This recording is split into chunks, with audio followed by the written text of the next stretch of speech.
Dalam Bapa dan Putra dan Roh Kudus. Amin. Puji syukur kami aturkan kepadamu ya Bapa, bahwa Putra menyebut kami adalah sahabat. Kami bukan hanya hamba, tapi sahabat. Karena segala yang diterima dari Bapa oleh Yesus diberikannya kepada kita, dibukanya untuk kami untuk semakin menyelami revelasi Kristus dalam kitab suci dan dalam relasi kami dengan Yesus semakin dalam. Terpujilah namamu kini dan sepanjang segala masa. Amin. Para saudara, sungguh Yesus menyebut kita sahabat. Bukan kita menyebut Yesus sahabat. Itu pastilah kalau kita menyebut Yesus sahabat. Tapi Yesus yang adalah Allah menyebut kita orang berdosa, orang lemah, orang rapuh ini sebagai sahabat.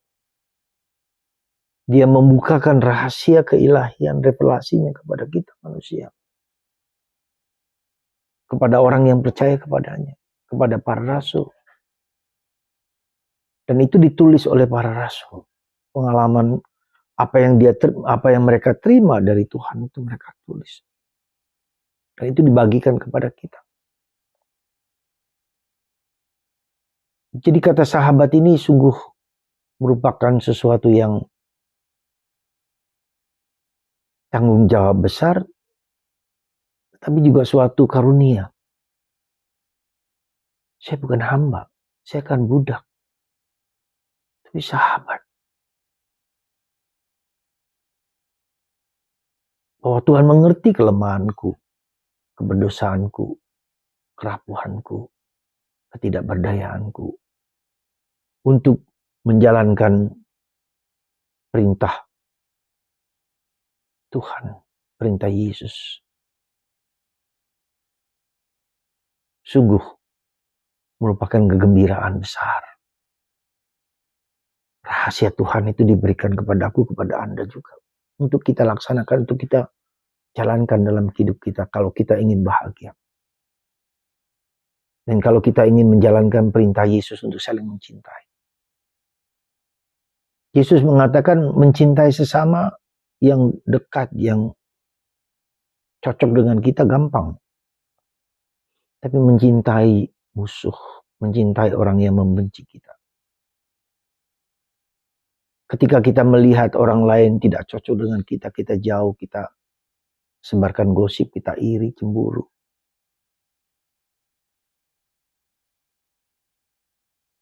Justru Yesus merangkul. Kita lihat bagaimana Yesus pergi kepada para pendosa, para pemungut cukai, dirangkul, dipeluk orang berdosa, Maria Magdalena. Orang yang sakit, orang yang bisu, yang dijauhkan, askat kusta, dirangkul. Maka mari saudaraku, ketika kita menghadapi orang-orang sulit di sekitar kita, kita tidak bisa mengubah orang lain. Bahkan suami istri pun tidak bisa diubah. Tetapi yang bisa mengubah adalah kita mengubah diri kita sendiri. Karena itu yang bisa kita lakukan untuk diri kita sendiri. Yaitu hidup dalam cinta, hidup dalam kasih. Untuk mengampuni, untuk berdoa, untuk memberikan diri kepada Tuhan. Semoga kita sungguh-sungguh menjalankan perintah kasih ini sebagai yang esensi, sebagai yang utama dari pengalaman kita akan Allah. Kasih, karena Tuhan adalah kasih. Maka kasih itu mengungkapkan diri, dibagikan kepada orang lain, dihayati oleh orang lain. Lalu terjadi persaudaraan. Persaudaraan terjadi karena kita menerima apa adanya, orang lain mencintai, mengasihi. Bukan untuk mengubah. Saya tidak bisa mengubah orang lain. Apapun agamanya, apapun ajarannya, apapun hidupnya. Itu karya Tuhan. Kalau Tuhan mau menyentuh hati orang lain dengan kita, bagus. Tapi bila tidak, itu hak mereka. Bahkan Yesus pun memberi kebebasan kepada Yudas. Muridnya sendiri, yang lihat sendiri. Dan kita lihat bagaimana Petrus pun menyangkal Yesus 3 kali.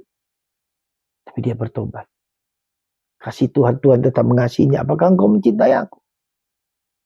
Kata Yesus kepada Petrus, ya Tuhan, engkau tahu aku mencintaimu. Sampai 3 kali dan Petrus menangis.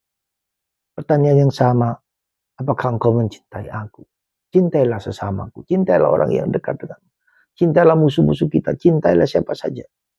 Ya, bukan dengan mengadili, menghukum, menindas, dan seterusnya.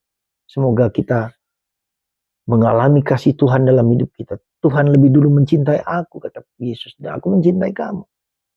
Pengalaman dicintai oleh Allah yang mengagumkan itu sungguh membuat kita harus berubah dalam hidup. Perubahan terjadi karena kita dicintai, bukan karena kita dibenci, bukan karena kita dipaksa, ditindas, tapi justru dicintai. Luar biasa. Perintah Yesus ini bukan kaleng-kaleng, tapi daging yang membuat kita bahagia. Semoga Tuhan mendorong kita untuk hidup dalam kasih, terutama kasih Allah, dan kita bagikan kepada orang lain. Tuhan memberkati Anda semua. Bapa, Putra, dan Roh Kudus. Amin.